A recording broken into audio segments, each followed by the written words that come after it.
bienvenue à tous dans cet épisode spécial de notre série dédiée aux femmes inspirantes. Aujourd'hui, on a le privilège de recevoir Lisiane, donc, qui est une artiste, humoriste, maman, entrepreneuse et mentor à l'île de la Réunion. Tu fais beaucoup de choses. Donc, Lisiane, est-ce que tu peux te Oui. présenter, s'il te plaît? Alors bonjour, oui bien sûr, merci de me recevoir. Je m'appelle Lisiane. J'habite à La Réunion. Je suis maman humoriste, femme indépendante, mariée. J'aime bien manger, j'aime bien prendre soin de moi, j'aime bien prendre mon temps avec mes amis aussi. Euh, Qu'est-ce que je peux dire de plus? À vous de me demander. Bah, c'est parfait. Aujourd'hui, en fait, on va vraiment essayer de comprendre toi, ton cheminement pour à tes débuts en tant qu'artiste humoriste. Donc, est-ce que tu peux m'expliquer comment tu as démarré en tant qu'artiste humoriste à l'île de la Réunion et qu'est-ce qui t'a attiré sur ce secteur de l'humour? Concrètement, je n'étais pas vouée à ça du tout. Je n'y ai jamais pensé, je n'y ai pas réfléchi depuis très petite. C'est vrai que j'ai eu une histoire avec mes parents qui, ben, comme un peu partout, je pense que ce n'est plus tabou, avaient quand même des difficultés dans leur couple. Et étant une fille unique et ayant un frère aussi, donc quand les épisodes étaient un petit peu mouvementés à la maison, je m'exilais à l'extérieur. Je faisais ma vie, je jouais, j'ai toujours été très calme. Et donc, je me suis peut-être à un moment inventé des petits personnages dans ma tête pour dire, ça y est, je sais voler, je monte en haut d'un arbre et puis je décolle. Enfin, je suis contente. Je m'invente des petits trucs, ça, c'est des souvenirs que j'ai de mon enfance. Et puis plus tard, j'ai travaillé, alors là, chez des huissiers de justice. Mais Rien à pas voir. forcément très rigolo, hein. C'était vraiment très poignant pour moi. Alors, je suis quelqu'un de sensible. Du coup, quand je voyais des personnes qui venaient avec des difficultés financières, qui allaient être saisies, c'était très touchant. Ces huissiers qui sont sans cœur parce qu'ils ont besoin d'être payés, c'est leur métier aussi. Mm. Et dans ce bureau, je m'amusais et j'amusais la galerie de temps en temps. Et une de mes collègues m'a dit, toi, tu fais un peu n'importe quoi. Je vais t'inscrire à la Ligue d'improvisation réunionnaise. Donc, une association d'improvisation théâtrale. Elle m'a inscrite et bah, par curiosité, j'y suis allée. J'ai vu de la lumière, je suis rentrée. J'ai fait un cours d'essai, j'étais assez contente parce que ça m'a permis de m'épanouir, de faire des trucs sympas. J'ai adhéré, donc j'ai fait de l'improvisation pendant un petit peu plus d'une dizaine d'années. Dans ces 10 ans, il y avait des possibilités aussi de casting. Donc à La Réunion, il y a quelques castings qui se sont faits. Casting pour déceler les nouveaux talents de l'humour. Waouh! Ah Alors ouais. je me dis, bah écoute, pourquoi pas? Allons-y. Alors je tente. Je réussis et je me rappelle qu'au moment où on m'a appelée pour me dire que je suis retenue pour le casting du groupe d'humour qui va être formé, et Ah j'étais oui. très très contente d'avoir réussi ce casting. Et depuis, j'ai fait plusieurs petits groupes d'humour à La Réunion. Heu et puis le temps se faisant, beh, j'ai fait quelques scènes. J'ai été, proposée des scènes aussi. J'ai même fait, organiser un master class pour faire venir, une star à La Réunion. Elle est venue ici avec, cette association qui l'a fait venir et elle a développé le stand-up. Donc nous, on a repris le relais et puis, je dis «nous» parce qu'on est un petit groupe maintenant assez fidèle et on a lancé des trucs de malade ici, donc j'ai arpenté les scènes depuis une vingtaine d'années quand même. J'ai pas fait exprès d'arriver dedans et on se prend un plaisir finalement, ça devient une passion et ce n'est plus un travail pour moi. Ah, c'est génial ça. Et du coup, en tant que maman, parce que tu es aussi maman, comment tu as Mmh. réussi à gérer les défis de l'éducation de ton enfant tout en poursuivant ta carrière? Parce que tu es dans l'humour, donc est-ce que ton fils, justement, il n'en a pas joué un peu? Bah, je pense que ça a dû déborder. En fait, bah, lui, il est mis en avant parce que c'est un des seuls effrontés qui a pu faire des vidéos de notre histoire. Mais, j'ai aussi une fille, qui a 19 ans et avec qui, bah, voilà, je l'ai éduquée toute seule pendant un moment et avec ce métier qu'on a choisi sans choisir, ça a été relativement compliqué dans le sens où, bah, on travaille la nuit, dans l'art du spectacle vivant, on travaille essentiellement la nuit. On doit Hmm. faire garder les enfants et on doit surtout être, prête le matin pour aller à l'école, pour, être mobilisée à chaque instant pour garder les enfants. Effectivement, ils ont aussi, récupéré un peu de cette fibre artistique.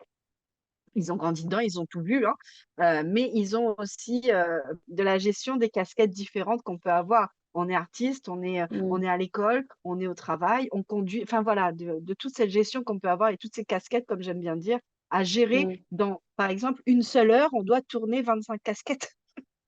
Oui. C'est ce qu'on fait en Mais tant que maman. quel est ton, enfin, c'est pas vraiment un secret, mais comment tu as fait, toi, du coup, pour pas te laisser démoraliser, parce que c'est quand même hyper fatigant, de gérer des enfants, plus de faire ça le soir. Donc, comment t'as pu faire tout ça? J'ai envie de répondre, je ne sais pas, mais au fond de moi, je sais, en fait. Pour répondre à cette question m- vague, je dirais la volonté. Je veux le Ok. faire. Je me vois pas. Enfin, j'ai travaillé aussi à côté dans un bureau comme toute personne, avec un travail lambda, comme on dirait. Mais je ne me voyais pas, sur du long terme être fermée, de sortir, de faire ce que j'ai envie de faire et d'y croire surtout et avoir la conviction de pouvoir gérer mes enfants dans ce cas-là. Alors, on a la Mm, chance sur une île d'avoir les grands-parents à côté qui, mm, en plus, accueillent les enfants à bras ouverts la nuit, le jour. Donc c'est un peu ouais. plus facile aussi, mais ça ne veut pas dire qu'ils acceptent aussi ce qu'on fait. Parce que faire amuser la galerie, est souvent perçu comme n'étant pas forcément un métier. Aujourd'hui, après toutes ces années, on commence à me dire: «Ah mais arrête de dire que tu t'amuses, c'est un travail». Donc Mm, je pense que moi, ce qui a plus motivé et qui fait que je sois restée dans le game, c'est d'une part ma propre volonté et d'autre part aussi, eh bien des amis, hem, qui sont très, très fidèles et qui soutiennent énormément. Alors le mari, tout ça, oui, mais l'entourage le plus proche, qui soutient est d'autant plus important dans vos objectifs. Mais en tout cas, c'est très intéressant parce que quand tu m'as un peu parlé de ton parcours précédemment, tu as mentionné du coup une période assez difficile dans une relation précédente qui t'a éloigné de Mmh la mh. scène.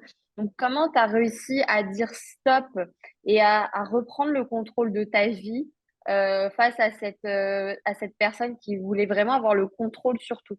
Cette, période justement, je pense qu'elle a été, décisive et même un tournant de ma vie où, bah, on est à mi-chemin de la quarantaine et on se dit: «On est amoureuse», on cherche quelqu'un, on trouve finalement quelqu'un et bah, ce quelqu'un, on l'adule, on est resté tellement longtemps toute seule qu'on se dit: «Enfin quelqu'un s'occupe de moi, tu as toujours été maman, c'est bien». Sauf que je n'ai pas la bonne vision de ce quelqu'un qui s'occupe de moi et on découvre que pendant toute sa relation, déjà au début, c'était comme un emploi. Au début, je regardais la personne, je dis: «Je vais pas rester, plus d'1 an avec cette personne parce que d'entrée, il y a des trucs bizarres. Mais c'est pas grave, Mm, on y va quand même». Alors, on découvre au fil du temps que ce n'est pas plaisant, que ça commence à toucher, bah, à notre vie intime à moi et à ma fille au départ, à ma vie tout mm, court. Alors, à mes finances, à mon mental, à mon moral et me connaissant, je suis quelqu'un de jovial, je suis quelqu'un qui mm, fonce, je suis presque un lead en fait et tout ça était éteint. Alors j'avais interdiction d'aller faire ça, interdiction d'aller faire ça, tout autant d'interdictions faisaient que, même mes parents, je ne les voyais plus. C'était pas normal. Alors j'avais toujours contact avec mes amis très, très proches, qui me prenaient de mes nouvelles et qui voyaient que j'avais quand même un retrait. Alors ces amis très proches ont été aussi, d'une aide exceptionnelle puisque au bout d'1 an, ils m'ont tous voilà, ça a moussé pendant un moment et ils m'ont tous fait comprendre: «Mais tu es pas comme ça en fait. Tu es pas cette personne qui ne parle pas».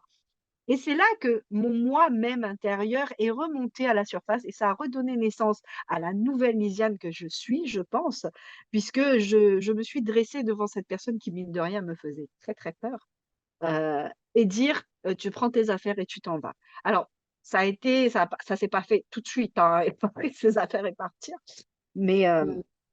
ça a mis quelque temps. Ça a été très difficile, bah, c'est une séparation, pour moi et ben, forcément, puisqu'il n'avait plus de moyens financiers, plus de maison, plus rien. Mais, Ouais. à partir du moment où ça s'est fait, j'ai retrouvé le goût de vivre et le karma, le mood, le je ne sais pas, l'univers m'a fait Mm. recevoir un appel la semaine où il est parti pour me dire: «Lydiane, on a un groupe d'humoristes, on a besoin de quelqu'un, on veut que ce soit toi». Et Impressionnant. là et là, c'est la revanche. Là, je dis oui à tout ce qu'on me propose. Pour dire tu m'as bien embêté, toi, pendant 1 an. Alors, tu verras ce que je vais faire pour toi comme message parce que je connais mes forces. Ça a été, ça C'est a été après une impressionnant. période de revanche en mode Diana, la revenge scène. Hmm. Et ouais, dans la semaine, je reçois ce fameux coup de fil qui me redonne la chance de remonter sur scène après 1 an d'extinction. Et je regardais tout le monde de loin et je dis, mais moi, je voudrais y aller, mais je peux pas. Voilà, donc après je repars et à partir de là, je savais ce que je voulais, ce que je ne voulais plus, ce que je suis certaine de vouloir et où je vais, officiellement, où je vais.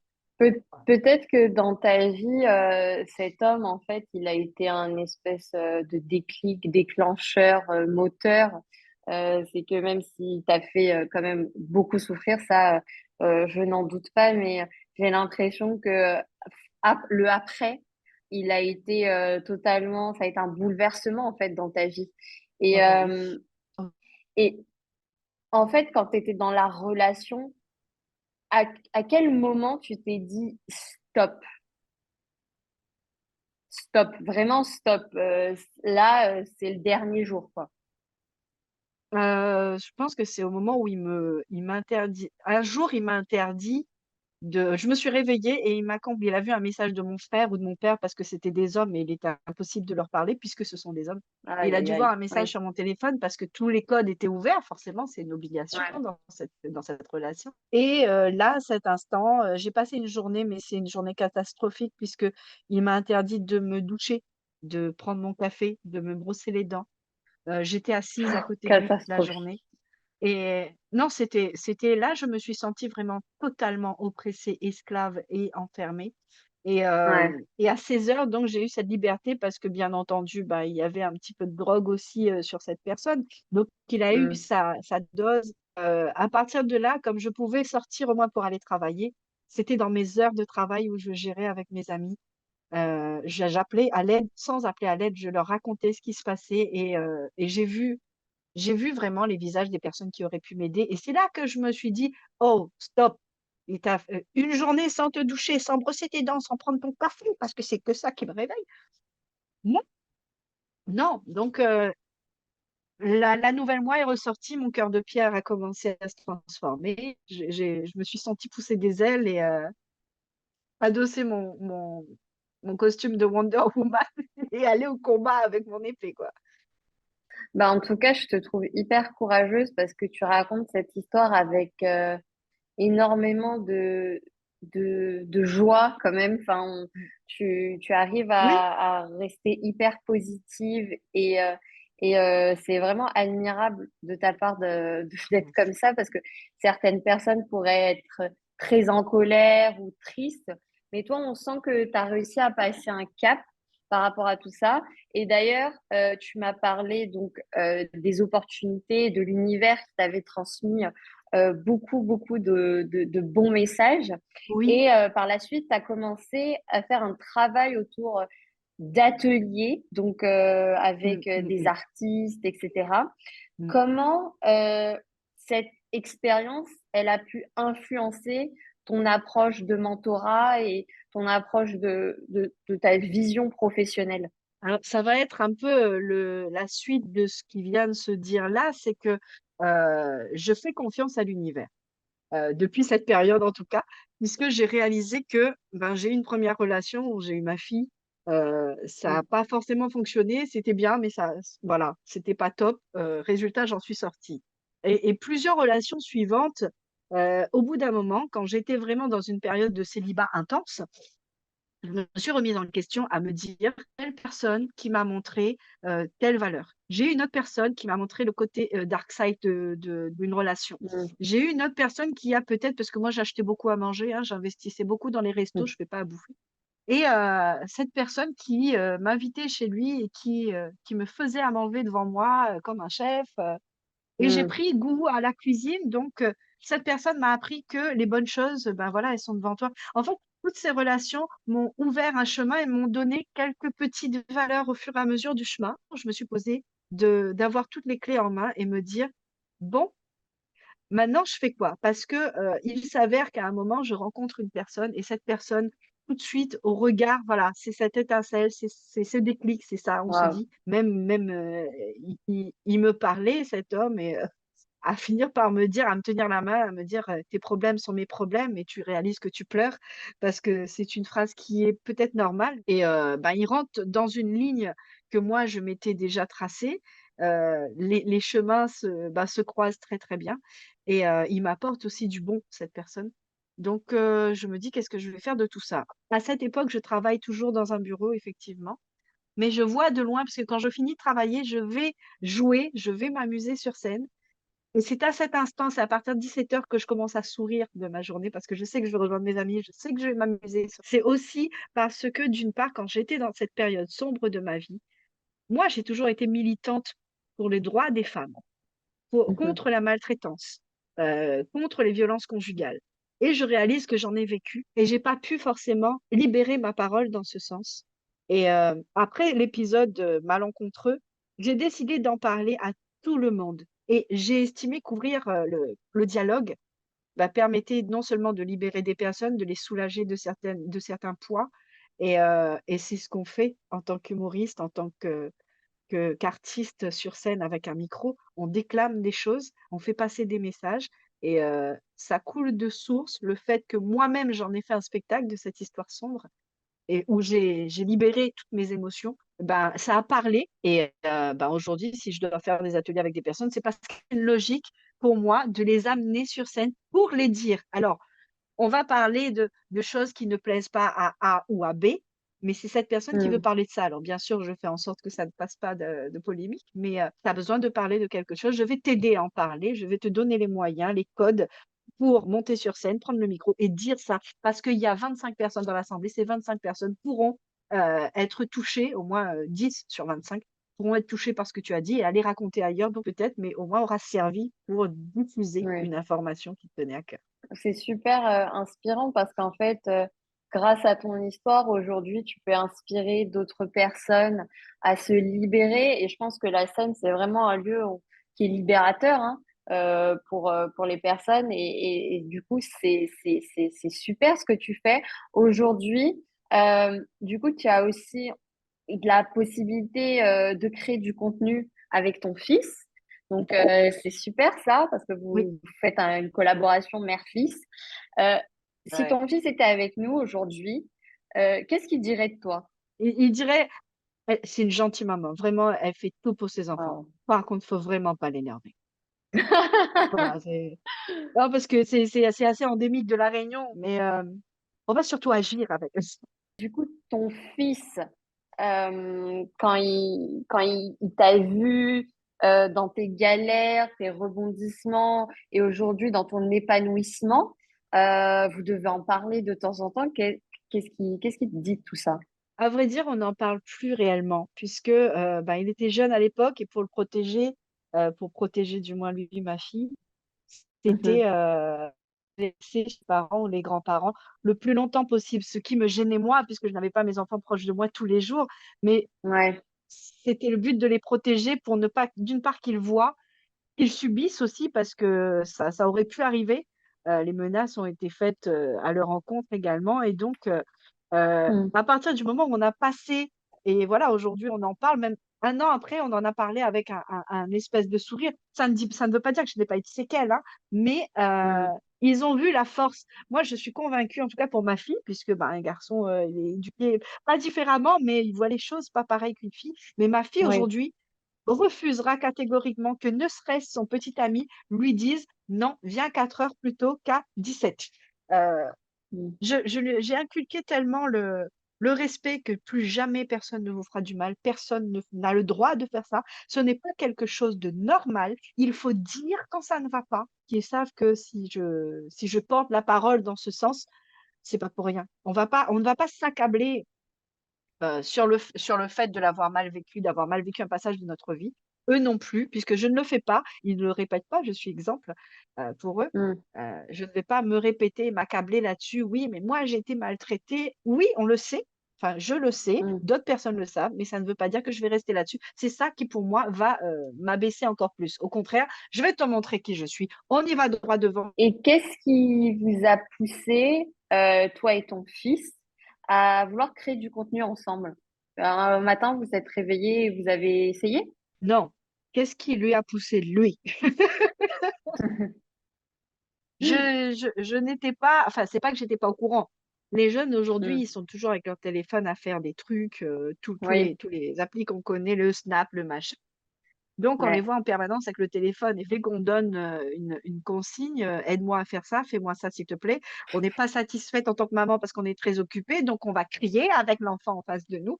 On va peut-être venir le menacer, nous aussi. Et c'est là qu'il y a un danger, c'est que cet ado a un téléphone et il te filme. Alors, c'est mignon, ça Ah, fait rire au début puisque ça reste avec lui. Ça reste dans son ouais, téléphone, on en rit ensemble. Et ouais. un jour, il la diffuse.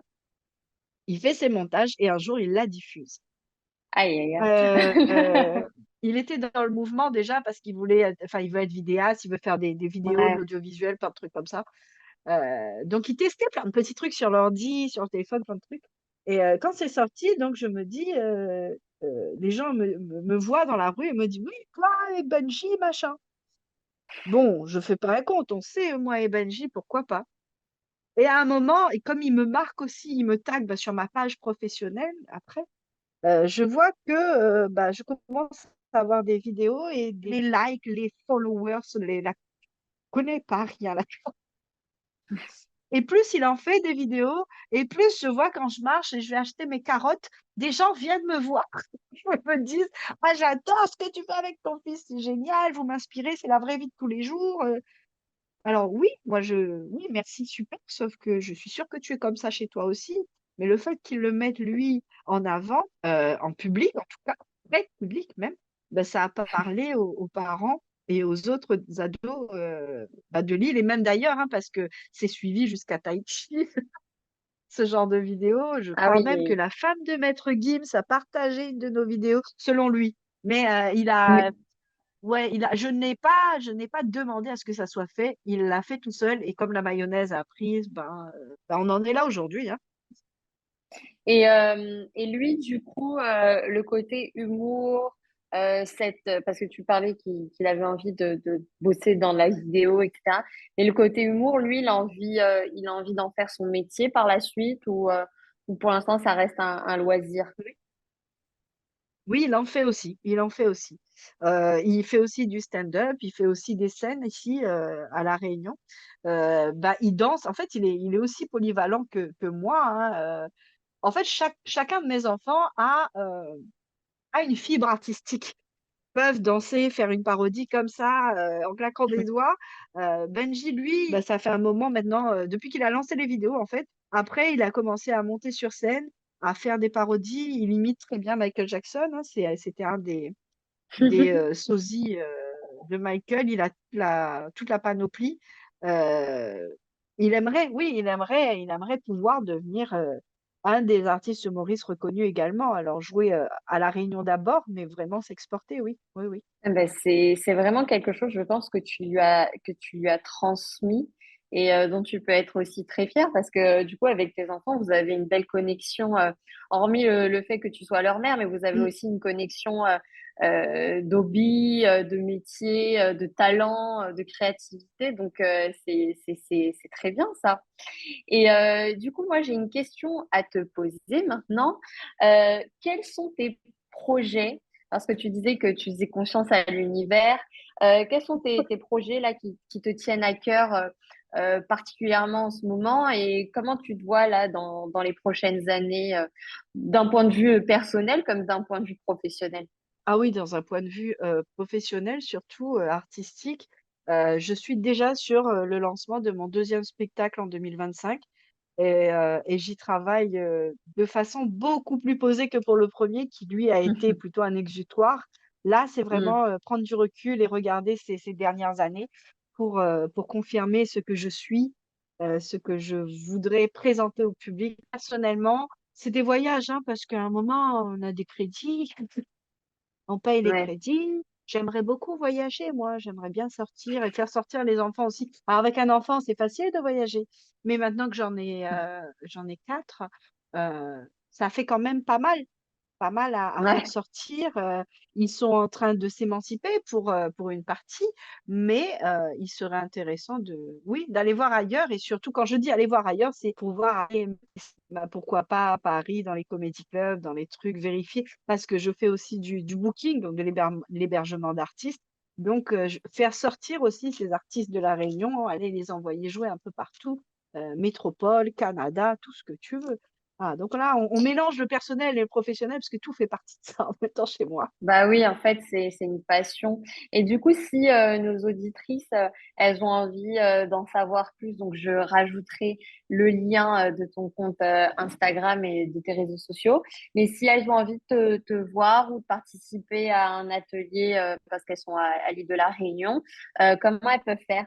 Eh bien, il suffit de m'envoyer un simple petit message sur mon réseau social que je gère toute seule aussi. Donc, je reçois toutes les demandes, je réponds aussi aux demandes. Alors, c'est vrai que je prends du temps, mais depuis que j'ai ouvert les ateliers, c'est beaucoup plus simple de me trouver. Et quand c'est pas moi qui réponds, j'ai forcément des enfants ou des amis qui sont autour sur mon téléphone. Je suis plus la seule personne qui a accès à mon téléphone. Et tes spectacles, là, il y en a prochainement de prévus. On a des représentations là prévues pour le mois d'avril, donc le 17 prochain à la Possession à Eva Casse-les-Cuits, 17 avril. Le 25 avril au Naka Game à Saint-Denis. Et puis régulièrement, sauf le mois dernier, et ce mois-ci d'ailleurs, puisque les ateliers ont pris, j'ai pas eu le temps, mais régulièrement, je lance aussi une communication sur ma page Instagram où on peut me trouver ainsi que mes amis du mois qui est en cours. Donc, vous pouvez forcément rater une date où me trouver. Super. Eh ben, je te remercie beaucoup pour cet échange. C'était vraiment super Merci à vous. intéressant. Et puis, ben, on se dit à très bientôt pour un prochain épisode. Très vite. Et si on veut avoir du coup tes coordonnées, il faudra juste cliquer en bas. On mettra tout. Merci. Et pour les ateliers et le spectacle, tu donnes toutes les infos sur tes réseaux sociaux. Mon temps et en heure. Tout ça, j'informe Super. directement. Voilà. Merci Ben, beaucoup. merci beaucoup. Au revoir. Au revoir à tous.